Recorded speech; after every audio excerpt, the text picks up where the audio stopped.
বাংলাদেশ জাতীয়তাবাদী দলের গুরুত্বপূর্ণ কয়েকজন নেতাকে দায়িত্ব প্রদান করা হয়েছে। এরা অত্যন্ত যোগ্য নেতা, দীর্ঘদিন ধরে ছাত্র জীবন থেকে এই দলের সাথে তারা ঘনিষ্ঠভাবে জড়িত।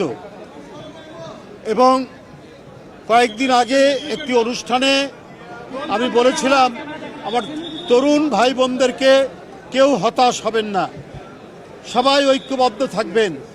নিশ্চয়ই এই আন্দোলন সংগ্রামের যিনি প্রধান চালিকা শক্তি, আমাদের প্রধানমন্ত্রী বিএনপির চেয়ারম্যান তারেক রহমান, সবার মূল্যায়ন করবেন কোনো না কোনোভাবে। 2 দিন যেতে না যেতেই আমরা আমাদের 12 জন আমাদের নেতৃবৃন্দ, কেউ যুবদল, কেউ বিএনপি, কেউ বিভিন্ন সংগঠনের সাথে জড়িত ছিলেন বা আছেন, তাদেরকে সরকারের আধা সরকারি সংস্থা এবং স্বায়ত্তশাসিত সংস্থার গুরুত্বপূর্ণ পদে তাদেরকে দায়িত্ব দিয়েছেন। আমি যখন ছাত্র রাজনীতি করি বা ওদের নেতা, ওদের বড় ভাই ছিলাম, আমি ওদেরকে চেনে, এরা অত্যন্ত ন্যায় নিষ্ঠার সাথে দায়িত্ব পালন করবে, এটা আমি আপনাদের সামনে বলতে পারি। এরা কেউ উৎকোচের কাছে, প্রলোভনের কাছে নিজের মাথাকে বিক্রি করে দেবে না। এখানে যারা দাঁড়িয়ে আছে এদের সবাইকে আমি জানি এবং চিনি, কোনো প্রলোভন দিয়ে এদের মাথা কেনা যাবে না। অতীতে কিছু দৃষ্টান্তও আমি জানি। তো এই কথাটুকু আজকে মিডিয়ার মাধ্যমে দেশবাসীকে আমি জানালাম। সবাই জানেন ফ্যামিলি কার্ড, কৃষক কার্ড, এমনকি হেলথ কার্ড করারও অঙ্গীকার তিনি করেছেন। আর তারেক রহমান যেটা অঙ্গীকার করেন ওটা বাস্তবায়ন করে ছাড়েন। এইটা তারেক রহমানের নীতি, এইটা তারেক রহমানের রীতি। বলেছেন খাল কাটবেন, তিনি প্রধানমন্ত্রী হওয়ার 3-4 দিনের মধ্যে থেকেই তিনি সেই কর্মসূচিটি নিয়েছেন।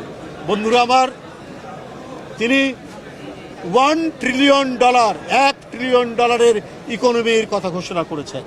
বিদেশি উদ্যোক্তাদেরকে সেখানে অংশগ্রহণ করার কথা বলেছেন।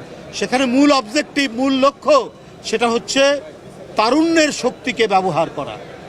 এই যে $1 ট্রিলিয়ন যে অর্থনীতির কথা তিনি বলেছেন, এখানে এদেশে এখনো প্রচুর তরুণ বেকার, প্রচুর শিক্ষিত তরুণ বেকার। তারা যাতে কাজের সাথে সম্পৃক্ত হয়, আর তরুণরা কাজের সাথে সম্পৃক্ত হলে এইটা নেশন বিল্ডিংয়ে, জাতির গঠনে এক অভূতপূর্ব অবদান তৈরি করবে। সেই কর্মসূচি ঘোষণা করেছেন জনাব তারেক রহমান। সুতরাং কেউ বেকার থাকবে না, কেউ বেকারত্বের জ্বালায় অন্যায় অপরাধের মধ্যে যাবেন না, সেই প্রতিশ্রুতি তিনি দিয়েছেন। সেই কাজগুলো তিনি শুরু করেছেন। ইনশাল্লাহ সেটি অতি দ্রুত সেগুলো সফল হবে, সমাধান হবে। এর জন্য তিনি নিরন্তর চেষ্টা করে যাচ্ছেন। তিনি নিরলস এবং অক্লান্ত পরিশ্রম করে তিনি সেই কাজগুলো বাস্তবায়নের জন্য দেশের এক প্রান্ত থেকে আরেক প্রান্তে ছুটে বেরিয়েছেন। এবং যে গতকালকে যে নতুন অপেক্ষাকৃত তরুণ, আমাদের চাইতে তো বয়স কম, তাদেরকে যে দায়িত্ব দিয়েছেন, সেই দায়িত্ব পালন তারা অত্যন্ত নিষ্ঠার সাথে করবে, দক্ষতার সাথে করবে, সততার সাথে করবে এবং দায়িত্ব পালন করে বুঝিয়ে দিবে যে না, যারা রাজনৈতিক নেতৃত্ব, তারা কোনো প্রতিষ্ঠানের দায়িত্ব পেলে তারা সেটিকে আরও সুন্দরভাবে গড়ে তুলতে পারবে। কারণ তারা একটা স্পিরিট নিয়ে, তারা একটা আত্মশক্তি নিয়ে সেখানে নিজেদের শ্রম